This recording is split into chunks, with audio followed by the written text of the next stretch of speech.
Hello there folks, welcome and a good morning, a good day and a good evening to you all.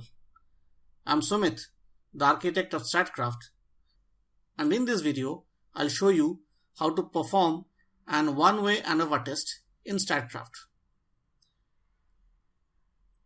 As you can see, I'm in the data view and I have already loaded a dataset. Now this dataset comes from an experiment performed on a few guinea pigs who were given 3 different doses of vitamin C. You can see those dose values in the last column, dose. For the sake of simplicity and so that it is easy for us to understand, I have already labeled these doses as A, B and C. Let us turn the value labels on and we can see these 3 categories A, B and C. The vitamin C dose was delivered to these guinea pigs through 2 different kinds of supplements, which are noted in the supplement type column. Ascorbic acid, coded here as VC, and orange juice, coded here as OG. At the end of the experiment, the growth in tooth length measured in millimeters was recorded, and you can see those values in the first column, tooth length. Before we proceed to perform an ANOVA test, let us first compare the average growth in tooth length across these 3 categories of doses A, B and C. To compute the mean growth in tooth length across these 3 categories, let us click on the menu at the left, scroll down, click on compare groups and then choose group descriptives. In the pop-up that comes up, first let me provide an analysis title, and here let me call it group mean. I'm going to compute the group mean across the 3 categories of doses, and so I choose dose as my factor variable. And I choose tooth length as the variable whose mean will be computed across the categories of dose. Let us now click on the Functions tab and choose only one descriptive, mean. We are ready, so we click OK. And we are taken to the output view. Here you can see on the left hand side the analysis title group mean, and in the main pane you can see the title group descriptives, below which you can observe the R code which was used to compute the group means, and last there is a table with the dose categories on the left column and the average growth in tooth length computed and displayed in the last column. If you observe this table, you can see that across the 3 dose categories, the average growth in tooth length are quite different. It is 10.605 for category A, it is 19.735 for category B and 26.1 for category C.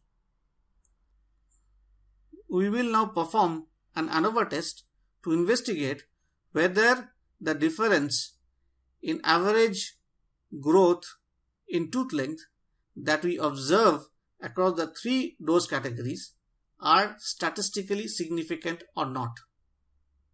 To run an ANOVA test, once more, let us click on the menu. Again, click on compare groups and choose ANOVA.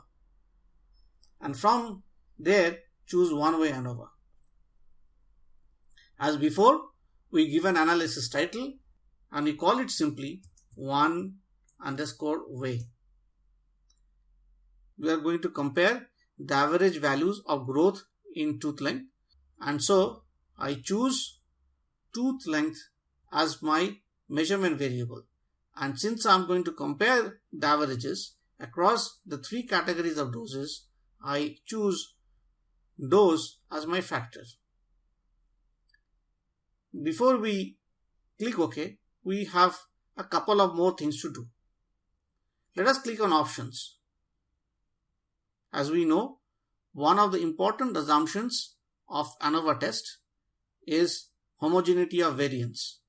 To check whether this assumption holds, we can choose any of the two tests you see available here to check the assumption of homogeneity of variance.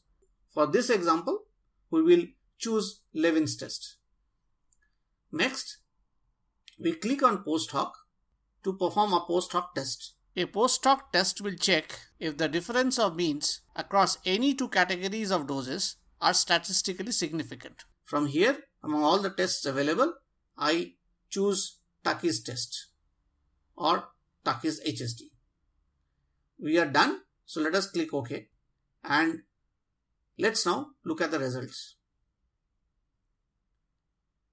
As before, on the left hand panel, you can see the title of my analysis, one way, and here you see the components of this test that we have performed. First, under the heading one way ANOVA, we first see the R code which was used to run this test, and then we see the ANOVA table. In this table, let us look at the probability value in the rightmost column. We see that this value is much lower than 0.05. We therefore reject the null hypothesis that the mean growth in tooth length is same across the three categories of doses. We scroll down a bit and then we look at the test for homogeneity of variance. If you recall, we had chosen Levin tests from the two options available in our menu. Looking at this table, in the right hand column, we see that the p-value to be greater than 0.05. We are therefore unable to reject the null hypothesis that the group variances are equal. Or in other words, our assumption of homogeneity of variance has not been violated. The last table in this group shows us the results of the Takey's HSD test. In the left hand column, you can see the doses compared against each other, B with A, C with A and C with B. If you now take a look at the right hand column, you see the p-value for all these three combinations are much lower than 0.05. From this we conclude that the differences in mean growth of tooth length between each of these pair of dose categories are also statistically significant. That's all, folks. Thank you for watching, and please do come back for more such informative videos on how to get things done in StatCraft.